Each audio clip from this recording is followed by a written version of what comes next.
Welcome to Christ-Centered Stories English, where each story highlights the love, sacrifice, and miraculous power of Jesus Christ. Today you will embark on a truly inspiring journey that will make you cry, but in the end, will connect you to the depth of Jesus' infinite love and miracles. Being sick for 38 years, imagine what it's like to live in pain every day, when there is no hope left, no one to support you. But even where all human efforts end, Jesus' touch begins. This is the story of Daniel, a broken spirit, a weak body, and an encounter that changed his life. We will take you to that sacred moment when Jesus said, "Get up, pick up your mat, and walk." And the man who had seen only the ground for 38 years started seeing the sky that day. So let's start a journey, which is not just a miracle, but a story of resurrection. Jerusalem, that old city full of crowds, religious noise, people walking on the streets, prayers going to the temple, and there, a special place, the Pool of Bethesda. Around that pool lay helpless, blind, lame, sick people. They believed that whenever the angel stirs up the water, whoever first steps into it gets healed. But in that corner, where no one paid attention, there lay Daniel, a man who had been sick for 38 years. He could neither walk nor get up on his own. Instead of hope in his eyes, there was only waiting, a waiting that broke him a little more every day. Daniel's life was now confined to just one question.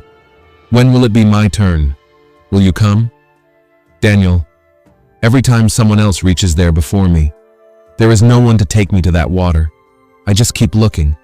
Every year, every month, every day, I just keep looking. But that day, something was different. A man from the crowd walked right up to him.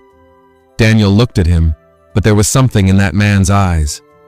No one else approached him like he did, but this one did. The man leaned in gently and asked the question Daniel had never thought anyone would ask. Jesus said to Daniel, "Do you want to be healed?" Daniel answered, "Lord, I have no one. When the waters are shaken, there is no one to throw me in. And when I get there, someone else gets there first."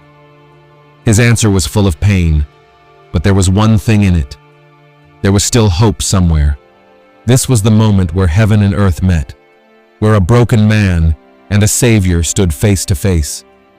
Daniel felt a deep sense of hope.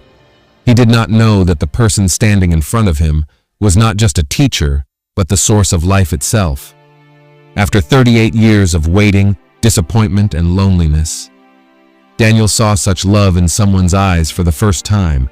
No superficial pity, no arrogance, just a deep compassion, a soulful peace. The person standing in front of him was not ordinary. He was Jesus, who saw neither the rules of the pool, nor the crowd, nor the customs. He saw only a broken heart. Jesus, get up, pick up your mat, and walk. One moment, one sentence, and everything changed. Daniel's eyes widened. Electricity ran through his body. Legs that had not moved in decades now came to life. Daniel, in amazement and tears, I can walk." He held the ground with shaking hands. Slowly, he stood up. He picked up his mat and stood on legs that had not witnessed in 38 years. The crowd was stunned. All the people around the pool. No one could understand what had happened, but Daniel was crying. His tears were not just of the miracle, but of being touched. Jesus not only healed him, but saw him, accepted him. Jesus did not look at the pool, because he knew the power to heal, not in the water, in him who came from heaven. He touched a life, but not just the body, the soul. Daniel, to himself. Who was he? He didn't ask my name. He didn't tell me about my sins. He didn't put any conditions. He just said, "Get up," and I woke up. Was that the Messiah? Yes, Daniel, he was the Messiah. He knew your decades of pain. He saw your tears when no one else did. He was there, every night when you cried alone, every morning when you didn't feel like living. But today he touched you. Daniel didn't just walk, he lived. Jesus doesn't just heal, he reshapes lives. He reaches people who are hidden from the world's eyes. If you are broken today, alone, then know Jesus is right there, asking you one question: Do you want to be healed? Daniel was walking. Every step seemed to announce a new beginning. The mat that was once a symbol of his helplessness was now his testimony. People were staring at him. Some could not recognize him, while some were wondering if he was really the same Daniel who had been lying on the shore of Bethesda for years. A man in the crowd, surprised. It's the same Daniel. Daniel! But how? He couldn't even walk. Another person. There must be some trick. Maybe he was never sick. The world had always seen his weakness. Now that he had learned to stand up, people refused to accept his previous condition as his reality. That's what happens, isn't it? When we start to get up, people want to see us fall back where we started. Daniel thinks to himself, should I fall again so that the world can be satisfied? No, I am not the same anymore. Daniel now had to face a new challenge, the battle for identity. The pain he had suffered for 38 years was now part of the past, but society wanted to see him as the same sick person. Daniel, in a judgmental tone, if Jesus has lifted me up, I will no longer be brought down by someone else's words. When Jesus healed, he didn't just change the body, he also renewed the soul. Jesus tells Daniel, I tell you, get up and never go back to bondage. Your identity is no longer your pain. Your identity is me. Jesus doesn't tie us to our past mistakes or broken identities. He gives us a new identity, an identity seen through the eyes of God, not the world.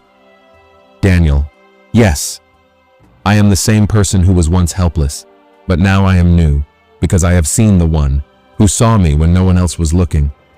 We are all Daniel. The mistakes of the past, the pains, the illnesses, the defeats, all become our mats. But Jesus tells us, get up, take up your mat and walk. Meaning, take your testimony with you, but don't be imprisoned in it. Your identity is no longer your past. Your identity is a new life in Jesus. Daniel was now living a new life. He was walking, smiling, speaking, as if a dry soul had found water. But one question kept coming to his mind. Who was the one who healed me? Why did he think so much about me? Did he heal me just like that, or was there a purpose behind it? Daniel was praying in the temple in Jerusalem. He was probably standing on his own feet for the first time in years and entering the house of the Lord. At that moment, a voice came to his ears. Jesus softly spoke, Behold, you are healed. Sin no more, or worse things will happen to you. Daniel was startled. It was the same voice that had made him stand. He had no idea that Jesus would come again, but he did, because his plan was not incomplete. Jesus' message was simple. Healing is followed by responsibility, love is followed by change, and wonder is followed by obedience. Daniel, slowly understanding. So I have not just received a new life, I must now choose a new path. Jesus warns him not to sin again, because healing of the body may be temporary, but healing of the soul is eternal. Daniel knew he was saved not just from that pool, but from sin, from himself, from that old life. He was no longer just a man walking by. He was on a mission. Daniel, smiling, I am no longer just a living being. I belong to him who made me again. When Jesus touches us, he doesn't just heal our wounds. He gives us a new direction. He says, I have touched you. Now follow my path. God's miracle is not an ending.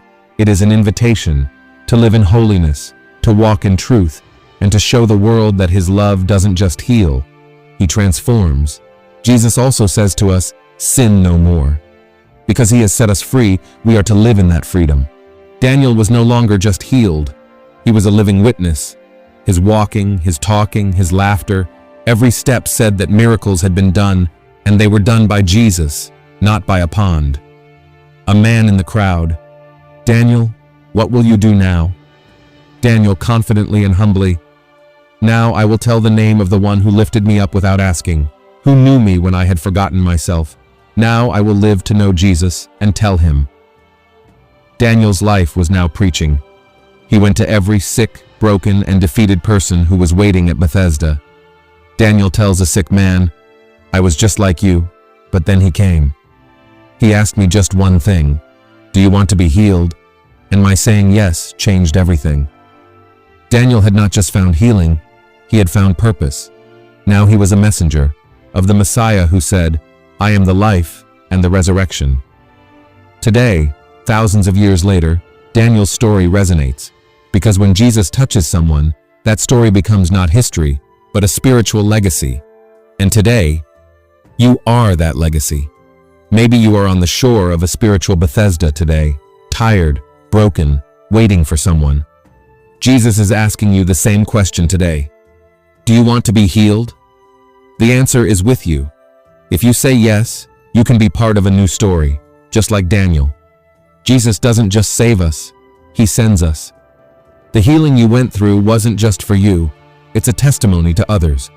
Daniel learned to walk, then to speak, then to tell the world that Jesus is alive and still works miracles today. If Daniel's story touched your heart, if you've ever felt broken, forgotten, or alone, let this be your moment. Trust Jesus. Trust His timing. When He asks, "Do you want to be healed?" say yes. Subscribe to this channel, Christ-Centered Stories English, for more life-changing stories like this, based on truth, love, and the power of Jesus. Like, comment your thoughts, and share this story with someone who needs hope today. And remember, your story is not over, because Jesus is still writing it.